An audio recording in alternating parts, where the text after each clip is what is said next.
রাস্তার মাঝে এক কোমর জল, ফলে বাংলা ঝাড়খণ্ড ও বাংলার যোগাযোগ প্রায় বিচ্ছিন্ন।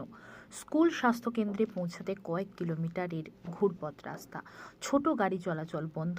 সমস্যা সমাধান না হওয়ায় ক্ষুব্ধ এলাকাবাসী। বেলপাহাড়ি থানার সন্ধ্যাপাড়া অঞ্চলের মুরারি গ্রামের রাস্তার ওপর জমা জলে দুর্ভোগ। যোগাযোগ বিচ্ছিন্ন পার্শ্ববর্তী রাজ্য ঝাড়খণ্ডের সংযোগকারী রাস্তা। গত প্রায় 3 বছর ধরে বৃষ্টি হলে মুরারি মেন রোড পুকুরে পরিণত হয়ে যায়। পার্শ্ববর্তী এলাকার জল এসে জমা হয়ে যায়। এবার অতিবৃষ্টির ফলে প্রায় 1 কোমরের বেশি জল জমা হয়েছে ওই রাস্তায়।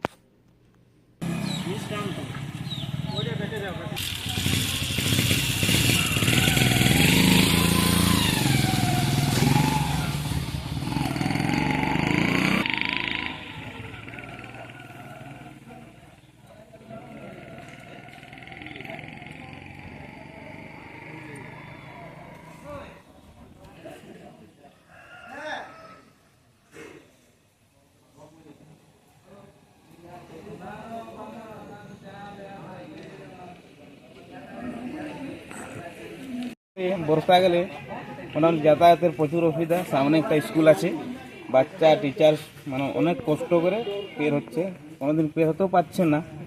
মোটামুটি কেউ দেখছেন না, সরকার প্রশাসন কিছু করছেন না। স্থানীয় লোক গ্রামবাসীদের প্রচুর অসুবিধা, এটা তাড়াতাড়ি ব্যবস্থা হোক, এটাই চাই আমরা। আপনার নাম? আমার নাম চন্দন সিট, স্থানীয়। গ্রামের নাম? বাবার নাম সুবোধ চন্দ্র সেট। গ্রামের নাম? মুরারি। 2 বছর জানানো হয়েছে, সবাইকে জানানো হয়েছে, কিছু হয়নি। বর্ষাকাল কেন, এমনি দিনেও জল, বৃষ্টি হলে এখানে জল জমা হয়ে যায়। সামনে স্কুল আছে, স্কুলেরও প্রচুর অসুবিধা, স্থানীয় লোকেরও অসুবিধা, আর রাস্তাটাও খুব খারাপ। ফের হচ্ছেন বিভিন্নভাবেও জানিয়েও বলছেন কাজ হয়নি। এখন আপনাদের মূলত দাবিটা কি? দাবিটা জল পরিষ্কার করতে হবে, রাস্তা ঠিক করতে হবে, নিকাশি নালা বানাতে হবে, জল যেন পাস হয়, এখানে জল জমা যেন না হয়। সবই আমাদের এখানে ব্লক সভাপতিও আছে, থাকে, সেও জানে, বিডিও অফিসও জানে যে এখানে প্রবলেম। হ্যাঁ, আপাতত এখনো পর্যন্ত হয়নি। আপনারা এই মুহূর্তে কি চাইছেন? এই মুহূর্তে এটা জলটা বের করাতে হবে, রাস্তা ক্লিয়ার করতে হবে, স্কুল বাচ্চা মেয়ে আমাদের যেন সুবিধা হয় যাতায়াত। এরকম জল থাকলে তো বাচ্চারাও স্কুল যেতে পারবে, এখান থেকে 1/2 কিলোমিটারের ভিতরে।